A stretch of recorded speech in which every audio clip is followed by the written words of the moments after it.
আসমানের নিচে জমিনের উপরে আল্লাহর ইবাদতের জন্য সর্বপ্রথম যে ঘর তৈরি করা হয়েছে সেই ঘর মক্কায়।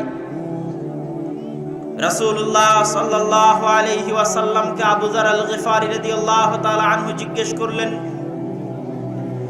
হে আল্লাহর রাসূল, আল্লাহর ইবাদতের জন্য পৃথিবীতে কোন ঘরটি সর্বপ্রথম তৈরি করা হয়েছে? রাসূলুল্লাহ সাল্লাল্লাহু আলাইহি ওয়াসাল্লাম উত্তরে বললেন, মক্কার কাবা। আবু যার গিফারি পুনরায় জিজ্ঞেস করলেন, সুম্মা আইয়ু, অতঃপর কোন ঘর? রাসূলুল্লাহ সাল্লাল্লাহু আলাইহি ওয়াসাল্লাম উত্তরে বললেন, আল মসজিদ আল আকসা। কাবার পরে পৃথিবীতে আসমানের নিচে আল্লাহর ইবাদতের জন্য দ্বিতীয় যে ঘর নির্মিত হয়েছে সেটা মসজিদ আকসা, সেটা বাইতুল মুকাদ্দাস। সাহাবী আল্লাহর নবীকে জিজ্ঞেস করলেন, কাম বাইনাহুমা, আল্লাহর নবী মসজিদ আকসা আর মক্কার কাবার মধ্যে পার্থক্য কত বছরের? রাসূলুল্লাহ সাল্লাল্লাহু আলাইহি ওয়াসাল্লাম উত্তরে বললেন, 40 আম, 40 বছরের ব্যবধান। মক্কার কাবায় কাবা ঘর তৈরি হওয়ার 40 বছর পর ফিলিস্তিনের জেরুজালেমে মসজিদে আকসা তৈরি হয়েছে, বাইতুল মুকাদ্দাস তৈরি হয়েছে। তৈরি ফেরেশতারাও করতে পারে, তৈরি আদম আলাইহিস সালাতু ওয়াস সালামও করতে পারে, তবে দ্বিতীয় তৈরি যেটা নূহের বন্যার পরে, নূহ আলাইহিস সালাতু ওয়াস সালামের মহাপ্লাবনের পরে দ্বিতীয় তৈরি ইব্রাহিম আলাইহিস সালাতু ওয়াস সালাম করেছেন মক্কা, এবং তার সন্তান ইসহাক এবং ইয়াকুব মিলে করেছেন মসজিদে আকসা।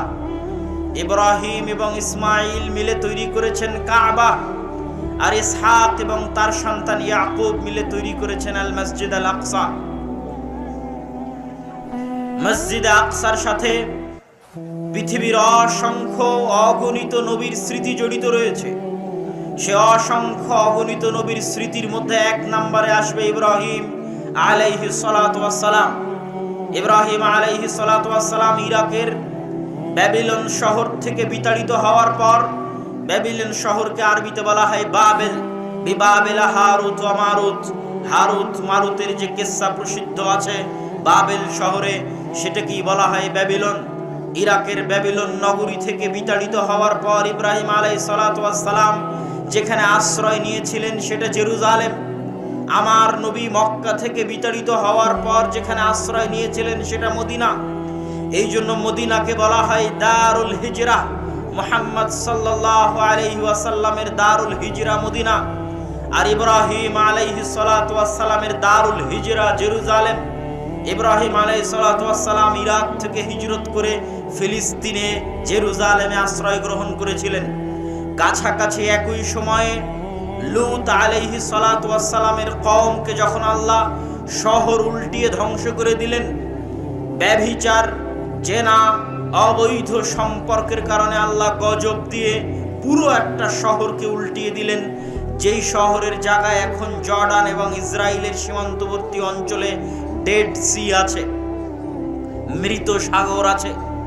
যখন আল্লাহ লূত আলাইহিস সালাতু ওয়াস সালামের কওমকে ধ্বংস করে দিলেন, তখন লূত আলাইহিস সালাতু ওয়াস সালামকে আল্লাহ কোথায় আশ্রয় দিলেন? আল্লাহ কোরআন মাজিদে লূত এবং ইব্রাহিম দুইজন নবীর কথা উল্লেখ করে বলছেন, ওয়ানাজ্জাইনাহু ওয়া লূতান ইলাল আরদিল্লাতী বারাকনা ফিহা লিল আলামিন। আমি ইব্রাহিমকে এবং লূতকে আশ্রয় দিয়েছি এমন মাটিতে, যেই মাটিতে আমি বরকত রেখেছি সারা পৃথিবীর মানুষের জন্য। জেরুজালেমের মাটিতে, মসজিদে আকসার মাটিতে সারা পৃথিবীর মানুষের জন্য বরকত আছে।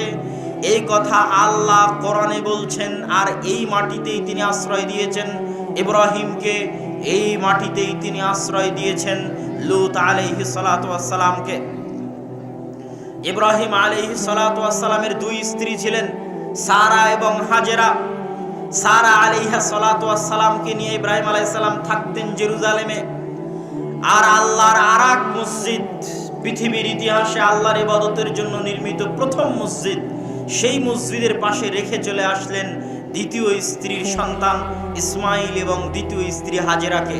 তাহলে এট এ টাইম একই সময়ে ইব্রাহিম আলাইহিস সালাতু ওয়াস সালামের বংশধরেরা আল্লাহর দুটা ঘর যা পৃথিবীর ইতিহাসে প্রথম নির্মিত, এই দুইটা ঘর আবাদ করছেন একই সাথে ইব্রাহিমের দুই সন্তান ইসহাক এবং ইসমাইল।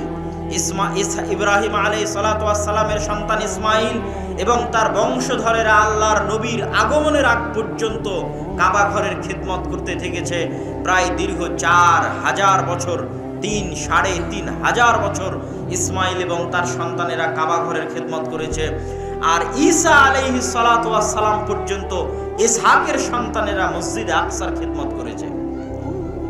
ইব্রাহিম আলাইহিস সালামের দুই সন্তানকে আল্লাহ দুই মসজিদের জন্য বাছাই করে নিয়েছেন এবং দুই মসজিদের খেদমতের মাধ্যমে তাদের পরিবারে নবুয়ত দিয়ে রেখেছেন শেষ নবী আসা পর্যন্ত। যেখান থেকে একটা ছোট্ট জিনিস বোঝা যায়, আদর্শ পরিবার মসজিদের সাথে সম্পর্ক ছাড়া তৈরি করা সম্ভব নয়। ইব্রাহিমের পরিবার পৃথিবীর সবচেয়ে বড় এবং শ্রেষ্ঠ আদর্শ পরিবার। আপনি বলবেন তাহলে আমার নবী ইব্রাহিমের পরিবার। আমার নবী কার পরিবার? ইব্রাহিম আলাইহিস সালাতু ওয়াস সালামের পরিবার, রক্তে পরিবার।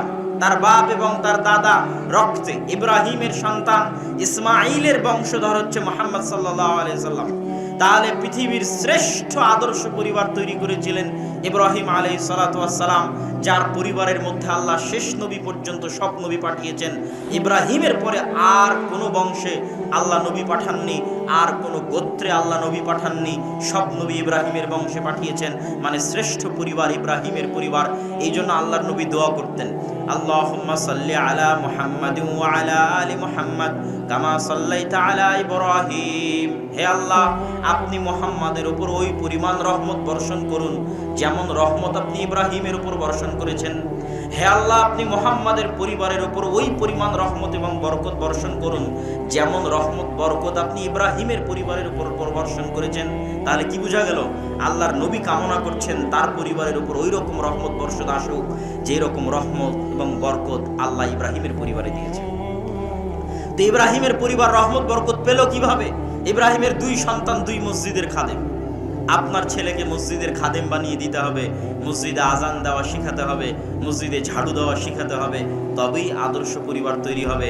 ইব্রাহিমের আদর্শে আদর্শিত হবে, মুহাম্মদ সাল্লাল্লাহু আলাইহি ওয়াসাল্লামের আদর্শে আদর্শিত হবে।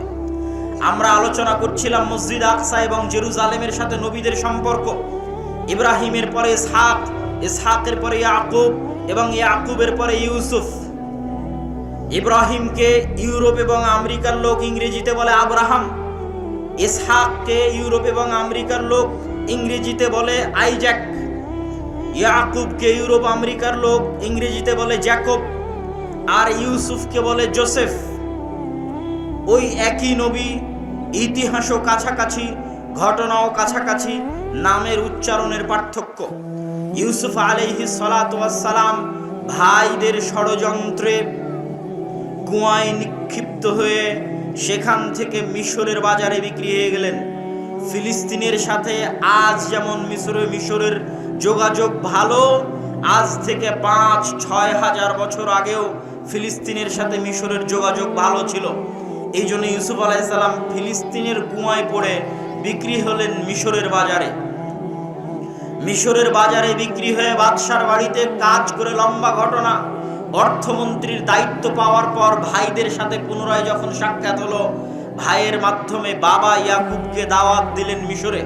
ইয়াকুব আলাইহিস সালাতু ওয়াস সালাম 70 জনের বিশাল পরিবার নিয়ে মিশরে চলে গেলেন ফিলিস্তিন থেকে।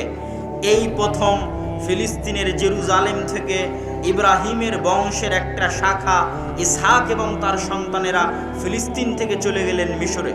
আজকেও গাজায় যদি আপনি ত্রাণ পাঠাতে চান, মিশরের রাস্তা ব্যবহার করে পাঠাতে হবে। আদিকাল থেকে ফিলিস্তিনের সাথে মিশরের যোগাযোগ ভালো। মিশরে গেলেন ইউসুফ আলাইহিস সালাতু ওয়াস সালামের পরে 200-250 বছর যাবৎ বানু ইসরায়েলেরা ভালো ছিল। 200-250 বছর পর যখন ফেরাউনেরা ক্ষমতা দখল করে নিল, তখন আগের ক্ষমতা যার যার সাথে জোট ছিল, যে আগের সরকারের সাথে কাদের জোট ছিল, তো আগের সরকারের সাথে ইউসুফ আর তার পরিবার বানু ইসরায়েলের জোট ছিল। এই জন্য ফেরাউন ক্ষমতায় আসার পর আগের সরকারের সাথে যাদের জোট ছিল তাদেরকে হত্যা করতে লাগলো। তার পিছনে তার স্বপ্ন ছিল যে তার ক্ষমতা হারিয়ে যেতে পারে বানু ইসরায়েলদের কাছে। এটার কথা আল্লাহ কোরআনে বলছেন, ওয়াইজ নাজ্জাইনাকুম মিন আলি ফিরাউন ইয়াসুমুনাকুম সুআল আযাব ইযাববিহুনা আবনাকুম ওয়ায়াস্তাহিয়ুনা নিসাআকুম। এই বানু ইসরাঈলেরা, তোমরা স্মরণ করো ওই দিনের কথা, স্মরণ করো ওই সময়ের কথা যখন ফেরাউনকে সাগরে ডুবিয়ে দিয়ে তোমাদের বাঁচিয়ে দিয়েছিলাম। কোন ফেরাউনকে সাগরে ডুবিয়ে দিয়েছিলাম?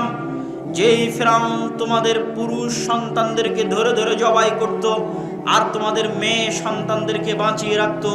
কত লক্ষ কোটি পুরুষ সন্তানকে ফেরাউন জবাই করেছে আল্লাহ সুবহানাহু ওয়া তাআলা ভালো জানে।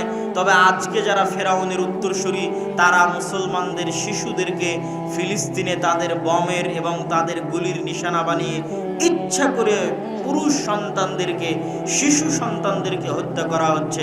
ঠিক যেভাবে ফেরাউন ইচ্ছা করে পুরুষ সন্তান এবং শিশু সন্তানকে হত্যা করত, আজকেও তাই করা হচ্ছে। একই অবস্থা, একই ঘটনা ইতিহাসের সাথে প্রতি পাতায় পাতায় মিলবে। আমরা জেরুজালেমেরই ঘটনা বলবো, ফিলিস্তিনেরই ঘটনা বলবো, কিন্তু আপনার মনে হবে যেন আজকে সংঘটিত হচ্ছে। সেই কালে সংঘটিত হয়েছিল বানু ইসরাঈলের সাথে, আজকে ঘটতেছে বানু ইসমাইলের সাথে। ইসমাইল আলাইহিস সালাতু ওয়াস সালামের বংশে মুহাম্মদ, উম্মতে মুহাম্মাদি বানু ইসমাইল সেই কালে সংঘটিত হয়েছিল বানু ইসরাঈলের সাথে, আজকে ঘটতেছে বানু ইসমাইল মুসলমানদের সাথে।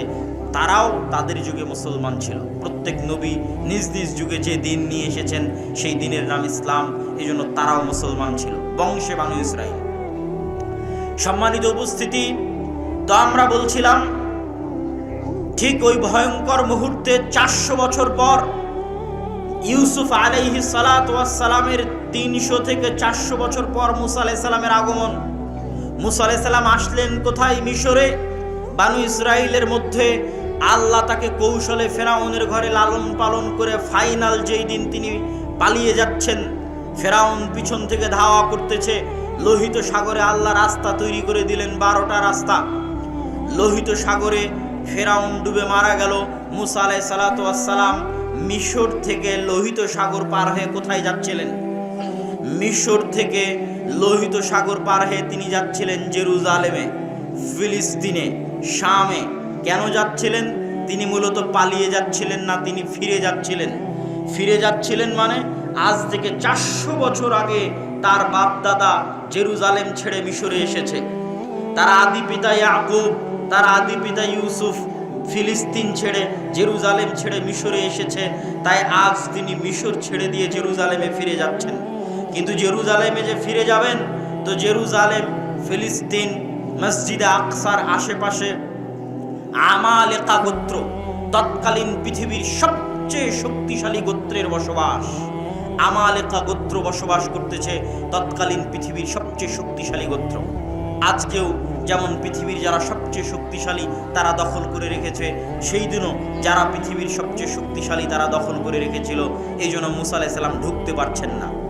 তো মিশর তো ছেড়ে দিয়েছেন, যাবেন ফিলিস্তিনে, কিন্তু ঢোকা সম্ভব নয়। মাঝখানে কি আছে?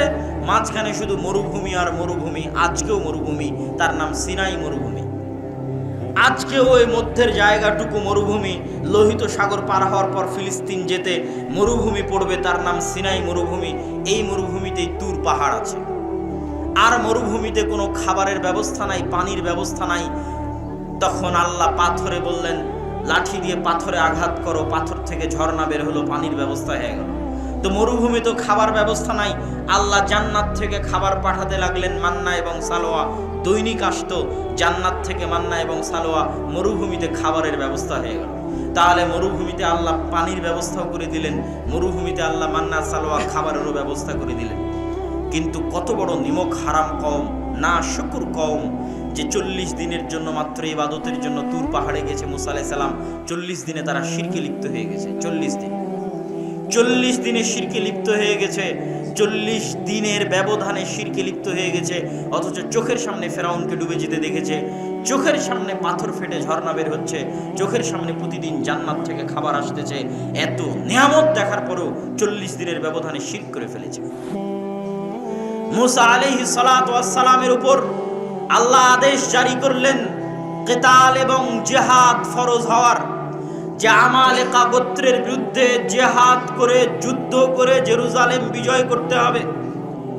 মুসা আলাইহিস সালাতু ওয়াস সালাম আল্লাহর পক্ষ থেকে আদেশ পেয়ে বানু ইসরাইলকে বললেন, ইয়া কওমি দুখুলুল আরদাল মুকাদ্দাসা আল্লাতী কাতাবাল্লাহু লাকুম, হে আমার কওম, তোমরা এই পবিত্র শহরের উদ্দেশ্যে রওনা করো। এই পবিত্র শহর আল্লাহ তোমাদের জন্য দিয়েছেন। এই পবিত্র শহর যুদ্ধ করে বিজয় করতে হবে। তখন বানু ইসরাইলেরা উত্তরে বলল, ইন্না ফিহা কওমান জাব্বারিন। মুসা আলাইহিস সালাতু ওয়াস সালাম, আপনি বলেন কি? এখানে তো পৃথিবীর সবচেয়ে শক্তিশালী জাতির বসবাস। আজকে যেমন পৃথিবীর সবচেয়ে শক্তিশালী জাতির বসবাস, কালকেও পৃথিবীর সবচেয়ে শক্তিশালী জাতির বসবাস ছিল। আমরা কেমনে এখানে প্রবেশ করব? ইযহাব আনতা ওয়া রাব্বুকা ফাকাতিলা। মুসা আলাইহিস সালাতু ওয়াস সালাম, আপনি এবং আপনার আল্লাহ, আপনি এবং আপনার প্রতিপালক মিলে গিয়ে যুদ্ধ করেন। আপনি আর আল্লাহ মিলে যেই দিন যুদ্ধ শেষ হবে সেই দিন আমাদের ডাকিয়েন। নাউজুবিল্লাহি মিন যালিক। অথচ এই কওম কয়দিন আগে দেখলো ফেরাউন ডুবে গেল, কয়দিন আগে দেখলো পাথর ফেটে ঝর্ণা বের হচ্ছে, কয়দিন আগে দেখলো আসমান থেকে খাবার আসতেছে, এখনো আসতেছে, অথচ তারা মুখের উপর বলে দিল আপনি আর আপনার আল্লাহ গিয়ে যুদ্ধ করেন।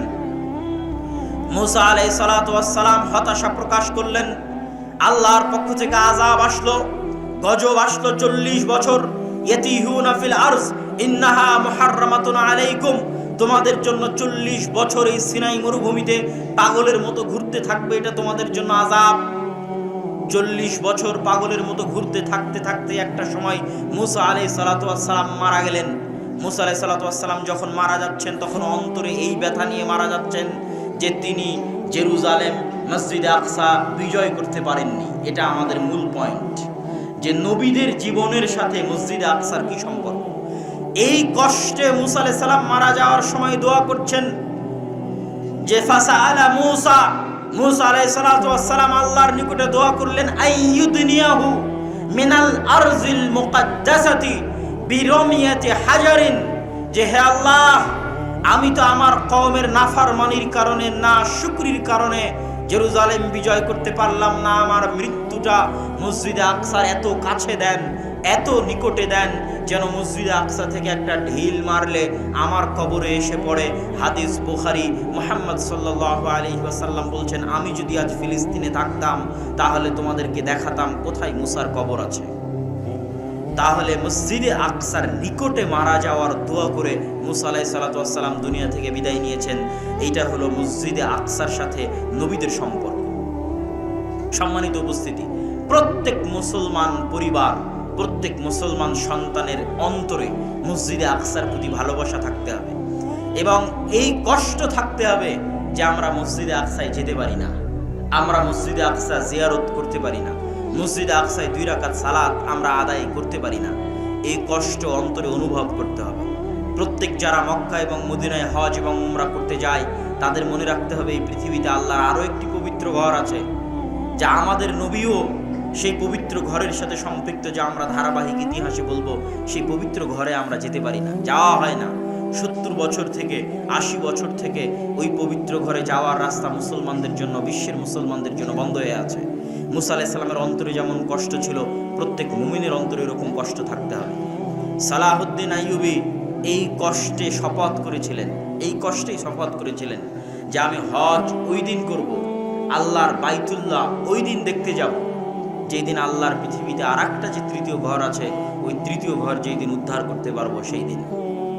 এবং মসজিদ আকসা বিজয়ের আগে সালাহুদ্দিন আইয়ুবী হজ করেননি, আল্লাহর ঘর দেখতে যাননি। কেননা পৃথিবীতে তখন আরো আল্লাহর তো মোট 3টে পবিত্র ঘর, তো পৃথিবীর আরো একটা পবিত্র ঘর তো বিধর্মীদের দখলে, কাফেরদের দখলে।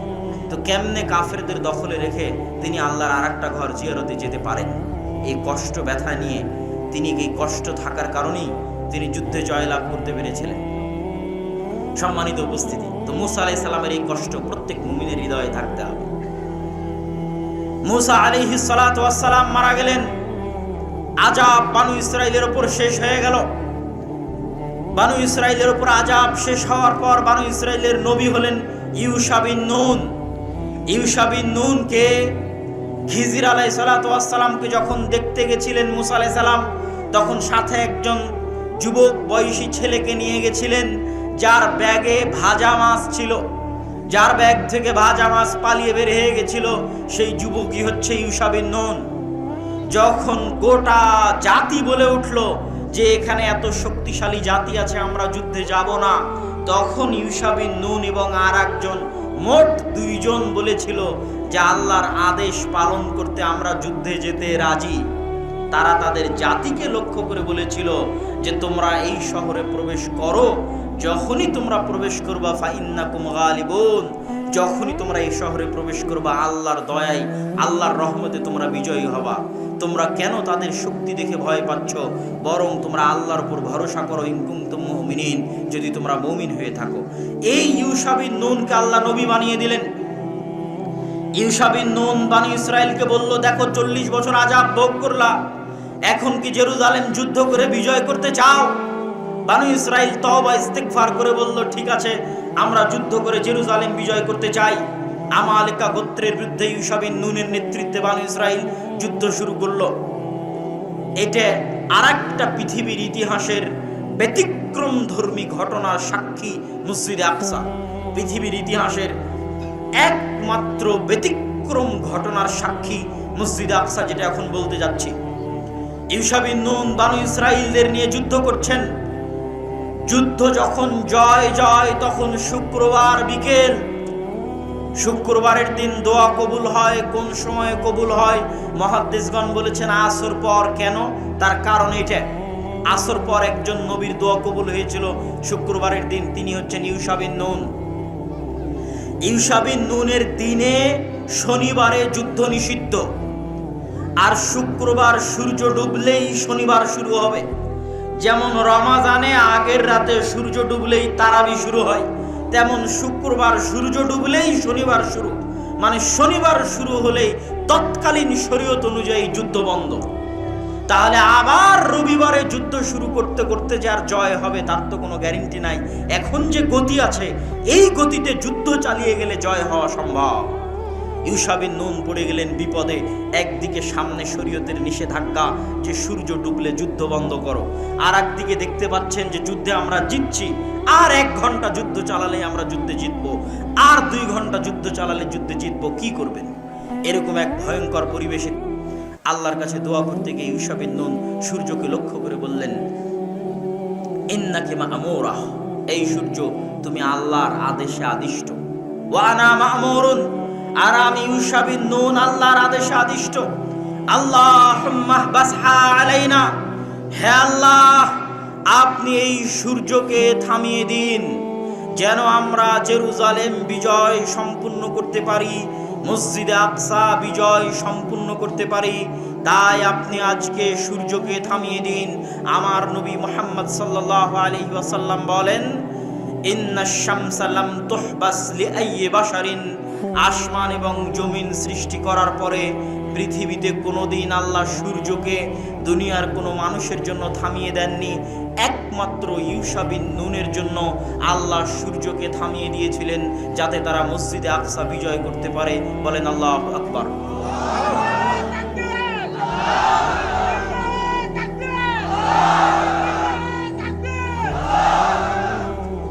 মসজিদে আকসা বিজয়ের জন্য আল্লাহ সুবহানাহু তাআলা সূর্যকে থামিয়ে দিলেন।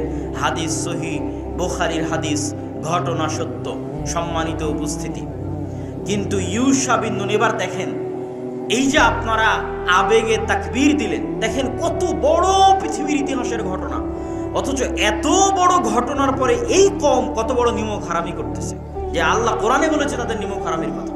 কেন আল্লাহ তাদেরকে অভিশপ্ত বানিয়ে দিয়েছে? মাগদুব আলাইহিম কেন বানিয়ে দিয়েছে? চোখের সামনে দেখলো আল্লাহ সূর্য থামিয়ে দিয়েছে। এখন তারা বিজয়ী বেশে জেরুজালেমে প্রবেশ করতেছে, বিজয়ী বেশে। তো বিজয়ী বেশে যে জেরুজালেমে প্রবেশ করতেছে, তো আল্লাহ আদেশ দিচ্ছে, শোনো, এই দীর্ঘ আযাব শাস্তি, কতদিন ফেরাউনের অধীনে শাস্তি ভোগ করলা, তারপরে সিনাই মরুভূমিতে 40 বছর পাগলের মতো ঘুরলা, এখন তোমাদেরকে জেরুজালেম বিজয় করার তৌফিক দিলাম। যখন জেরুজালেমে প্রবেশ করবা, মাথা নিচু করে সুজ্জাদান, মাথা নত করে সিজদাবনত অবস্থায় জেরুজালেমে প্রবেশ করবা, আর মুখে বলতে থাকবা হিত্তাতুন হিত্তাতুন হিত্তাতুন। হিব্রু ভাষায় আমরা আরবিতে যেমন বলি আস্তাগফিরুল্লাহ আস্তাগফিরুল্লাহ, আস্তাগফিরুল্লাহ। তো হিব্রু ভাষায় আস্তাগফিরুল্লাহ হচ্ছে হেত্তাতুন, হেত্তাতুন, হেত্তাতুন, মানে মাথা নিচু করে সিজদা অবস্থায় জেরুজালেমে প্রবেশ করবা আর মুখে বলতে থাকবা আস্তাগফিরুল্লাহ, আস্তাগফিরুল্লাহ, আস্তাগফিরুল্লাহ। কত বড় নিমক হারাম কম! সবাই যে করেছে তা নয়, কিন্তু তাদের একদল মানুষ আল্লাহর এই আদেশকে লঙ্ঘন করে মাথা নিচু না করে আগে পিছন দিল জেরুজালেমে প্রবেশ করার জন্য। বলেন নাউজুবিল্লাহ। আল্লাহ কোরআনে বর্ণনা করেছে এই ঘটনা, ভাই আমি বলছি না, সব ঘটনা যা বলছে সূরা বাকারার মধ্যে বনী ইসরাঈলের ঘটনা আল্লাহ বলেছেন। এই বিজয়ের পরে তারা পিছন সামনে দিয়ে মাথা উঁচু করে শহরে প্রবেশ করলো আর মুখে বলতে লাগলো হেনততুন। হেনততুন মানে হচ্ছে গমের দানা। হেনততুন মানে কি? গমের দানা। আর হেনততুন মানে আস্তাগফিরুল্লাহ। এই জন্যই এই যে ইতিহাস থেকে শিক্ষা, এই ইতিহাস থেকে শিক্ষা নিয়ে আমার নবী কি করেছিলেন, আগের আর একটা ইতিহাস থেকে শিক্ষা নিয়ে সাহাবীরা কি করেছিলেন, দুটোই বলি। বানু ইসরাঈল মুসা আলাইহিস সালামকে বললেন আপনি আর আপনার আল্লাহ গিয়ে যুদ্ধ করেন। বদরের দিন সাহাবীরা আল্লাহর নবীকে বলেছিলেন, মুসার কওম যেমন মুসাকে বলেছিল আপনি আর আপনার আল্লাহ যুদ্ধ করেন, আমরা আনসার আর মুহাজিররা আপনাকে বলবো না যে আপনি আর আপনার আল্লাহ গিয়ে যুদ্ধ করেন। আপনি আগুনে ঝাঁপ দিতে বললে আমরা আগুনে ঝাঁপিয়ে পড়ব, সমুদ্রে ঝাঁপ দিতে বললে সমুদ্রে ঝাঁপিয়ে পড়ব, জীবনে এবং মরণে আপনার সাথে। আল্লাহর নবীর সাহাবীরা আল্লাহর নবীকে বলেছিলেন ওই ঘটনা থেকে শিখে। এবার আমার নবী যেই দিন ফাতহে মাক্কা করছেন, ইতিহাস খুলেন, দীর্ঘ 10 বছর 12 বছর পরে যখন মুহাম্মদ সাল্লাল্লাহু আলাইহি সাল্লাম মক্কায় বিজয়ী বেশে প্রবেশ করছেন, তখন মুহাম্মদ সাল্লাল্লাহু আলাইহি সাল্লাম মক্কার সবচেয়ে উঁচা সাইড থেকে প্রবেশ করেছেন। তিনি নিজে বাছাই করেছেন যে মক্কায় তিনি নিচ থেকে উপরে উঠবেন না, মক্কায় তিনি উপর থেকে নিচে নামবেন।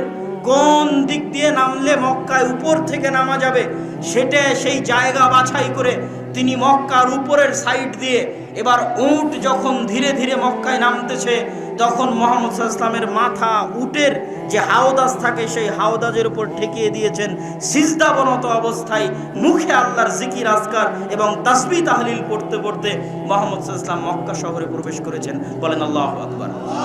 এটা হলো ইতিহাস থেকে শিক্ষা। তাহলে বনী ইসরাঈলের সাথে কি ঘটতেছে তা থেকে আপনাকে শিখতে হবে। এরা এই কওম আল্লাহর এত দয়া দেখার পর এত বড় নিমক হারাম কেমনে হয়ে গেল? এরা তো নবীদেরই সন্তান ছিল, কেমনে এত বড় নিমক হারাম হয়ে গেল, এত বড় নাশুকর হয়ে গেল কেন? তার কারণ আমি যখন মুসলমানদের অবস্থা দেখি যে মুসলমানেরা পৃথিবীতে কেন এত অধপতনে চলে গেল, এত নিচে নেমে গেল, তখন বিশেষ করে ইউরোপ সফরের পর আমার কাছে এটা পরিষ্কার হয়েছে বানু ইসরাঈলের অবস্থা আর মুসলমানদের অবস্থা। পার্থক্য কি? বানু ইসরাঈল যে ওই যে 300 বছর ফেরাউনের গোলামি করেছে, গোলামিতে স্বভাব নষ্ট হয়ে গেছে। কথা কি বুঝতে পারছেন? মানুষ যখন স্বাধীন থাকে, টাকা পয়সা থাকে, ক্ষমতা থাকে, তখন হৃদয় প্রশস্ত থাকে, হিম্মত উঁচু থাকে, অন্তর প্রশস্ত থাকে, হিম্মত উঁচু থাকে। যখন আপনি গোলাম, পালিয়ে বেড়াচ্ছেন, লুকিয়ে বেড়াচ্ছেন, খাওয়ার জায়গা নাই, থাকার জায়গা নাই, তখন আস্তে আস্তে অন্তর ছোট হয়ে যায়। ছোট হতে হতে তা আবার কত বছর? 200 থেকে 300 বছর অন্তর ছোট হয়ে গেছে। অন্তর ছোট হয়ে চরিত্র বিকৃত হয়ে গেছে। ঠিক আজকের মুসলমানদের, সারা বিশ্বের মুসলমানদের যে অধপতন, তার কারণ হচ্ছে আজ থেকে 60-70 বছর আগে 2-1টা মুসলিম দেশ বাদে সবগুলো মুসলিম দেশ প্রায় 150 থেকে 200 বছর ঔপনিবেশিক শাসন আমলের অধীনে ছিল। Colonial system. আমরা ভারত, পাকিস্তান, বাংলাদেশ ছিলাম ব্রিটিশদের অধীনে 190 বছর। আমাদের স্বভাব চরিত্র যে বিকৃত হয়ে গেছে, ওই 190 বছর আগের যারা মুসলমান তারা আমার আপনার মতো ছিল না। ওই 190 বছর আগের মুসলমানের হিম্মত ছিল, হৃদয় প্রশস্ত ছিল, লক্ষ্য স্থির ছিল। আমাদের চরিত্র বিকৃত হয়ে গেছে 190 বছরে। গোলামি করতে করতে, ব্রিটিশদের গোলামি করতে করতে আমরা মেন্টালি জন্মগত বাই বর্ন গোলাম। আমরা এখনো ভারত, পাকিস্তান, বাংলাদেশের মুসলমানেরা জন্মগত গোলাম। ওই 190 বছরের ট্রমা, কেউ যখন দেখে যে তার চোখের সামনে খুব ভয়ঙ্কর কিছু ঘটেছে, ও ট্রমায় ভুগে। তো মুসলমানেরা ওই 190 বছর গোলামির ট্রমা থেকে বের হতে পারে। এটা আরো অনুভব করলাম কখন? যখন দেখলাম যে ফ্রান্সের রাজধানী প্যারিসের আইফেল টাওয়ারের সামনে রাত 12টা 1টায় যারা সিগারেট খাচ্ছে সবই মুসলমান, যারা মদ এবং জুয়া খেলতেছে সবই মুসলমান। তো ওরা একটাও ইন্ডিয়া, পাকিস্তান, বাংলাদেশের মুসলমান নয়। তাহলে কোথাকার মুসলমান? ওই ফ্রান্স যেই দেশ শাসন করত ঔপনিবেশিক শাসন আমলে, ওই দেশের মুসলমান। আলজেরিয়া, মরক্কো, নাইজেরিয়া তথা আফ্রিকান কান্ট্রি ফ্রান্স শাসন করত। ফ্রান্স, ইতালি, স্পেন এরা আফ্রিকান কান্ট্রিগুলোকে ভাগ করে নিয়েছিল। তো ওদের চরিত্র এদের শাসনে বিকৃত হয়ে গেছে। এদের অধীনে ওরা 190-200 বছর থেকেছে। এখন ওই ট্রমা থেকে ওরা বের হতে পারেনি, কেন? গোলাম। আমরা 190 বছর গোলাম ছিলাম, এখনো আমরা ওই ট্রমা থেকে বের হতে পারিনি। আমাদের চরিত্র এই জন্য বিকৃত। তো ওরা 300 বছর গোলাম ছিল ফেরাউনের, এই জন্য সকাল সন্ধ্যা নিমক হারামি করতেছে, ছোট লোকের মতো কথা বলতেছে নবীর সাথে আর আল্লাহ সুবহানাহু ওয়া তাআলার সাথে। আমাদের অবস্থাও আজ অনুরূপী। সম্মানিত উপস্থিতি, এবার আমরা দেখব দ্বিতীয়বার জেরুজালেম বিজয়ের ঘটনা আরেক নবীর হাতে। তার নাম দাউদ। দাউদ আলাইহিস সালাতু ওয়াস সালামের নাম শুনেছেন? দাউদ আলাইহিস সালাতু ওয়াস সালামের হাতে জেরুজালেম বিজয়ের ঘটনা আল্লাহ কয়েক পৃষ্ঠা যাবত সূরা বাকারার মধ্যে বর্ণনা করেছেন। আল্লাহ সুবহানাহু ওয়া তাআলা শুরু করেছেন সূরা বাকারার 243 নম্বর আয়াতে, আর গিয়ে শেষ করেছেন প্রায় বলা চলে 252-53 নম্বর আয়াতে গিয়ে আল্লাহ সুবহানাহু ওয়া তাআলা শেষ করেছেন পুরো 2 পৃষ্ঠা। দাউদ আলাইহিস সালামের জেরুজালেম বিজয়ের ঘটনা আল্লাহ বলেছে। শুরু কিভাবে? এই যে ইউশা বিন নুনের হাতে জেরুজালেম বিজয় হলো, তারপরেও যে তারা আল্লাহর আদেশ অমান্য করলো, এইভাবে আল্লাহর আদেশ তারা অমান্য করতে থেকেছে। তখন আল্লাহ তাদের উপর আযাব দিয়েছে। আযাবে তারা জেরুজালেম থেকে বিতাড়িত হয়ে গেছে। আযাবে তারা জেরুজালেম থেকে বিতাড়িত হয়ে গেছে। দেখেন, আজকে আপনাদের বলতে এবং ভাবতে কষ্ট লাগলেও আমরা মুসলমানেরা আযাবের মধ্যে আছি। কিসের মধ্যে আছি? আযাবের মধ্যে আছি। আমাদের চরিত্রের কারণে, আমাদের অভ্যাসের কারণে। মসজিদে আকসা আমাদের হাতে নাই, বাহ্যিক কারণ যেটাই হোক, অভ্যন্তরীণ কারণ হচ্ছে আমাদের আমল, উম্মতে মুহাম্মাদির আমল। বিমা কাসাবাত আইদিনা, আমাদের আমলে আমরা মসজিদে আকসা হারিয়েছি। আমাদের তাকওয়া, পরহেজগারিতার অভাব এবং গুনাহের কারণে আমরা মসজিদে আকসা হারিয়ে দিয়েছি। তো ওদের উপর আল্লাহ আযাব পাঠালেন, জেরুজালেম থেকে বিতাড়িত করে দিলেন, ঘর বাড়ি ছাড়া হয়ে গেল। আজ আমাদের মুসলমান ভাইয়েরা ঘর বাড়ি ছাড়া আছে, মিলবে, একদম হুবহু মিলবে। ওই ঘর বাড়ি ছাড়ার কথা এটার মধ্যেও পাবেন। এই জেরুজালেমের কথাই বলবে যে কেমনে তারা ঘর বাড়ি ছাড়া হয়েছে। ঘর বাড়ি ছাড়া অবস্থায় জীবনযাপন কাটাতে কাটাতে ক্লান্ত হয়ে গেছে।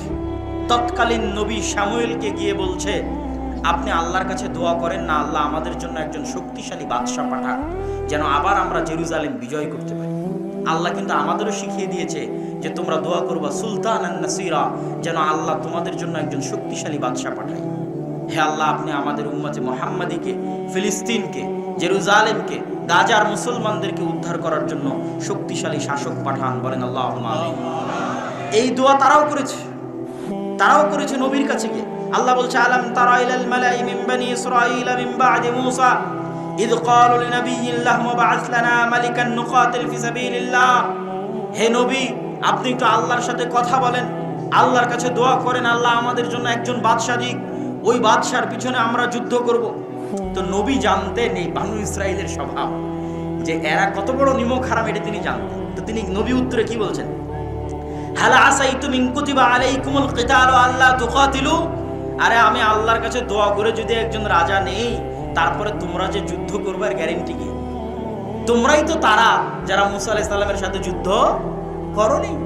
তো তোমরা যে মুখ ফিরিয়ে নিবে এর কোনো গ্যারান্টি আছে? তখন তারা উত্তরে বলছে, ওয়ামা লানা আল্লা নুকাতিলা ফি সাবিলিল্লাহ ওয়া ক্বাদ উখরিজনা মিন দিয়ারিনা ওয়া আবনাইনা। এই যে বাড়ি থেকে তাড়িয়ে দেওয়া, আরে আমরা কেন যুদ্ধ করব না? আমরা তো আমাদের বাড়িঘর ছাড়া হয়ে গেছি। আজকের মুসলমানেরা বাড়িঘর ছাড়া আছে না নাই ভাই? আজকের জেরুজালেমের, ফিলিস্তিনের মুসলমানেরা বাড়িঘর ছাড়া। ওই যুগের মুসলমানেরা বাড়িঘর ছাড়া হয়ে গেছে আল্লাহর আযাবে। আমাদের বাহ্যিক যে কারণই থাক, অভ্যন্তরীণ কারণ হচ্ছে আল্লাহর আযাব। তো আমরা তো আমাদের বাড়িঘর ছাড়া হয়ে গেছি, আমরা কেন যুদ্ধ করব না? অবশ্যই করব। আপনি আল্লাহর কাছে দোয়া করেন। ফালাম্মা কুতিবা আলাইহিমুল কিতালু তাওয়াল্লাউ ইল্লা কালিলাম মিনহুম। কিন্তু সত্যি সত্যি যখন আল্লাহ বাদশা পাঠিয়ে দিলেন, তখন যুদ্ধ আর তেমন বেশি মানুষ করতে পারল না। হাজার হাজার মানুষ থেকে মাত্র 313 জন যুদ্ধ করতে পেরেছিল, মাত্র। বাকি সব পরীক্ষায় ফেল করেছে। কিভাবে আল্লাহ তাদের পরীক্ষা করেছিলেন সেটাও বলছেন। ক্বাদ বা'আসা লাকুম তালুতা মালিকা, তখন নবী বলে দিলেন আল্লাহ তোমাদের জন্য রাজা করে দিয়েছেন তালুতকে। ওরা বলছে আরে তালুত রাজা হলো মানে আমরা এত বড় বড় সমাজের সব বড় বড় নেতা, আমরা থাকতে তালুত রাজা হবে? আল্লাহ কোরআন মাজিদে বলছেন তালুত তোমাদের যে জ্ঞানে এবং শক্তি সামর্থ্যে বড়, এই জন্য তাকে আমি রাজা বানিয়েছি, তোমরা তার আনুগত্য করো। ঠিক আছে, তালুতের আনুগত্য করে এবার যুদ্ধের মাঠে অবতীর্ণ হবে। যুদ্ধের মাঠে অবতীর্ণ হলে তাবুত ফিরে পাওয়া যাবে। তাবুত কি? তাবুত হচ্ছে মুসা আলাইহিস সালামের লাঠি, তাবুত হচ্ছে মুসা আলাইহিস সালামের পাথর, যে পাথর ফেটে ঝর্ণা বের হয়েছিল। ওইটা যারা জেরুজালেম থেকে এদের তাড়িয়ে দিয়েছিল জুলিয়েট বাদশাহ, যার নাম আল্লাহ কোরআনে বলেছে জালুত, ওই জালুত নিয়ে চলে গেছিল। তো ওখান থেকে বনী ইসরাঈলরা বরকত পেত, বরকত লাভ করত। তো বলছে যদি তোমরা এই যুদ্ধে বিজয়ী হও তাহলে মুসার লাঠি আর পাথর পুনরায় তোমাদের ফিরিয়ে দেওয়া হবে, যাতে তোমরা বরকত লাভ করতে পারো। তো যুদ্ধের জন্য রওনা দিয়েছে। আল্লাহ পরীক্ষা স্বরূপ বলেছে এই যুদ্ধে যাওয়ার পথে নদী আছে, নদীতে যদি পানি পান করো যুদ্ধে অংশগ্রহণ করতে পারবে না, নদীতে যদি পানি পান না করো যুদ্ধে অংশগ্রহণ করতে পারবে। ঠিক আছে, সবাই পানি পান করে নিয়েছে, ৩১৩ জন পানি পান করেনি। এই ৩১৩ জন নদী পার হওয়ার পর দেখছে বিশাল সেনাবাহিনী জালুতের, এত বড় বিশাল সেনাবাহিনীর সামনে ৩১৩ জন কেমনে যুদ্ধ করবে? কোরআনে আল্লাহ তারা বলছে, কোরআনে বর্ণনা করছে, তারা বলছে লা তাকাতা লানা আল-ইয়াওমা বিজালুতা ওয়া জুনুদি, এত বিশাল সেনাবাহিনীর সাথে আমরা ৩১৩ জন কেমনে যুদ্ধ করব? তখন যারা আল্লাহকে ভয় করতো এর মধ্যে দাউদ আলাইহিস সালাম ছিলেন। এই যুদ্ধে দাউদ আলাইহিস সালামের বয়স ২০ বছর, দাউদ আলাইহিস সালামের বয়স ১৭ বছর। তো দাউদ আলাইহিস সালাম সহ আর যারা আল্লাহকে ঈমান আনতো, আল্লাহকে ভয় করত, ক্বালাল্লাযীনা ইয়াযুন্নুনা আন্নাহুম মুলাকুল্লাহ, যারা বিশ্বাস করত যে একদিন আল্লাহর সাথে সাক্ষাৎ হবে, মরলে আল্লাহর দেখা পাবে, তারা বলল শোনো, কাম মিন ফিয়াতিন কালিলাতিন গালাবাত ফিয়াতান কাসীরা, যদি আল্লাহর সাহায্য থাকে কত অল্প দলকে আল্লাহ কত শক্তিশালী দলের বিরুদ্ধে বিজয়ী করে দেন। যদি আল্লাহর সাহায্য থাকে, আল্লাহু মা'আস সাবিরিন, আল্লাহ ধৈর্যশীলদের অন্তর্ভুক্ত। বরং তোমরা আল্লাহর কাছে দোয়া করো। দোয়াও আল্লাহ বলেছে, তারা কি দোয়া করেছিল? রব্বানা আফরিগ আলাইনা সাবরাম ওয়া সাব্বিত আকদামানা ওয়ানসুরনা আলাল কওমিল কাফিরিন। এই দোয়া তোমরা করতে থাকো, দোয়া করো এবং আল্লাহ ভরসা করে যুদ্ধে ঝাঁপিয়ে পড়ো। মাত্র ৩১৩ জন নিয়ে যুদ্ধে ঝাঁপিয়ে পড়লো বিশাল বাদশাহ জালুতের বিশাল সেনাবাহিনীর বিরুদ্ধে। দাউদ আলাইহিস সালাম নিজে হাতে বাদশাহ জালুতকে জবাই করেছিলেন, দাউদ আলাইহিস সালাম। এবং তারপরে আল্লাহ তাকে নবী বানিয়ে দিয়েছেন এবং তার সন্তান সুলাইমান সহ পৃথিবীর ইতিহাসের সবচেয়ে বড় সাম্রাজ্য জেরুজালেমে প্রতিষ্ঠা হলো। এটা জেরুজালেম দ্বিতীয়বার বিজয় হলো। প্রথমবার বিজয় করলেন ইউশা বিন নুন, দ্বিতীয়বার বিজয় করলেন তালুত। কিন্তু বাহিনীর মধ্যে ছিল দাউদ আলাইহিস সালাম, যিনি নিজে বাদশাহ জালুতকে হত্যা করেছেন এবং তিনি জেরুজালেমে বিশাল সাম্রাজ্য প্রতিষ্ঠা করলেন। তার সন্তান সুলাইমান পৃথিবীর ইতিহাসের সবচেয়ে বড় সাম্রাজ্য প্রতিষ্ঠা করলেন এবং জিনদের নিয়ে দ্বিতীয়বার মসজিদে আকসা তৈরি করলেন সুলাইমান আলাইহিস সালাম। তাহলে এবার দেখেন, এতক্ষণ যত ইতিহাস বলতেছি, যত নবীর নাম বলে আসলাম, সব মসজিদে আকসার সাথে, সব ফিলিস্তিনের সাথে। সম্মানিত উপস্থিতি, এবার আমরা দ্রুত মুহাম্মদ সাল্লাল্লাহু আলাইহি ওয়াসাল্লামের জীবনীতে ফিরে আসব। তার আগে শর্টকাটে ঈসা এবং মারিয়াম। ওয়াইদ ক্বালাত ইমরাতু ইমরান রাব্বি ইন্নী নাযারতু লাকা মা ফি বাতনি মুহাররারা, যখন ইমরানের স্ত্রী বলল, হে আল্লাহ, আমার পেটে যে সন্তান আছে তোমার রাস্তায় ওয়াকফ করে দিলাম। তোমার রাস্তায় মানে এই মসজিদের জন্য, মসজিদের খেদমত করার জন্য। মসজিদের খাদেম হলে নবী হওয়া যায়, মসজিদের নবীরা মসজিদের খাদেম। তো মা ওয়াকফ করে দিল যে আমার পেটের সন্তান মসজিদের খাদেম, মসজিদে আকসার খাদেম। ফালাম্মা ওয়াদাআত ক্বালাত রাব্বি ইন্নী ওয়াদাতুহা উনসা, বাচ্চা প্রসব করার পর দেখছেন মারিয়াম মেয়ে সন্তান। তো মেয়ে সন্তানকে কেমনে মসজিদে রাখবেন? তো তাকাফফালা জাকারিয়া তথা তার খালু জাকারিয়া আলাইহিস সালাতু ওয়াস সালাম তার দায়িত্ব নিলেন এবং মেয়ে হয়েও মসজিদের খেদমত করতে লাগলেন। মারিয়াম আলাইহিস সালাতু ওয়াস সালাম কোন মসজিদের খেদমত করতে লাগলেন? মসজিদে আকসার খেদমত করতে লাগলেন। আল্লাহ আসমান থেকে খাবার পাঠালেন। কোন মসজিদে খাবার পাঠালেন? মসজিদে আকসায় খাবার পাঠালেন। মারিয়ামের পেটে সন্তান আসলো। ঈসা আলাইহিস সালাতু ওয়াস সালাম মায়ের কোলে কথা বললেন। কোন শহরে জন্ম নিলেন ঈসা আলাইহিস সালাতু ওয়াস সালাম? জেরুজালেমে জন্ম নিলেন, ফিলিস্তিনে জন্ম নিলেন, মসজিদে আকসার পাশে জন্ম নিলেন। এই পর্যন্ত দিয়ে এবার আমরা সামারি দেখি।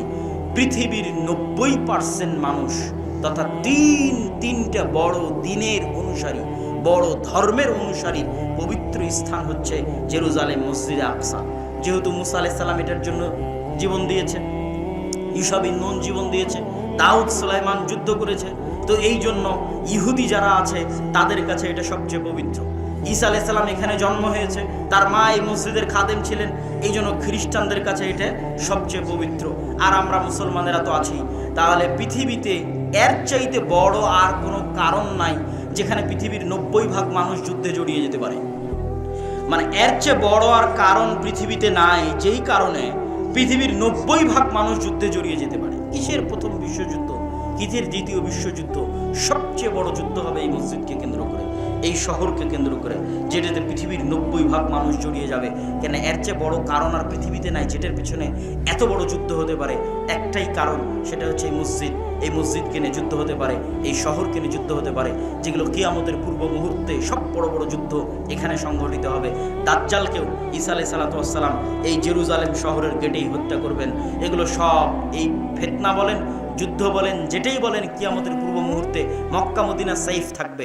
যা ঘটবে মসজিদে আকসাকে কেন্দ্র করে ঘটবে, জেরুজালেমকে কেন্দ্র করে ঘটবে। আমরা চলে আসি আমাদের নবীর ইতিহাসে, আমাদের নবীর জীবনীতে। আমাদের নবী মুহাম্মদ সাল্লাল্লাহু আলাইহি ওয়াসাল্লামের সাথে জেরুজালেম মসজিদে আকসার সম্পর্ক কি? আমাদের নবী মুহাম্মদ সাল্লাল্লাহু আলাইহি ওয়াসাল্লামের সাথে জেরুজালেমের বেশি না 3টে সম্পর্ক বলে আমরা বক্তব্যের মুসলমানদের জেরুজালেম বিজয়ের ঘটনায় এগিয়ে যাব। এক, যখন আল্লাহ সালাত ফরজ করলেন তখন মুহাম্মদ সাল্লাল্লাহু আলাইহি ওয়াসাল্লামকে আদেশ দিলেন মসজিদে আকসা মুখে সালাত আদায় করতে। এটা মুহাম্মদ সাল্লাল্লাহু আলাইহি ওয়াসাল্লামের জন্য অনেক কষ্টের ছিল। কেন কষ্টের ছিল? তিনি জন্মের পর থেকে দেখছেন কাবা সবচেয়ে পবিত্র ঘর। তার বাপ দাদা আদি পুরুষ কাবা ঘরের খেদমত করেছে। সেই কাবা ঘরকে পাশে রেখে, সেই কাবা ঘরকে নিজের কাছে রেখে আল্লাহ বলছে মসজিদে আকসা মুখে সালাত আদায় করে। তাই একদিন দুই দিন নয়, 17 মাস। কদ নারা তাকাল্লুবা ওয়াজহিকা ফিস সামা। আর আল্লাহর নবী বারবার আসমানের দিকে চাইতে থাকলেন কখন আল্লাহর ওহী আসবে, মসজিদে আকসা পরিবর্তন হয়ে কাবা কিবলা হয়ে যাবে। কিন্তু শুরু করলেন আল্লাহ মসজিদে আকসা দিয়ে।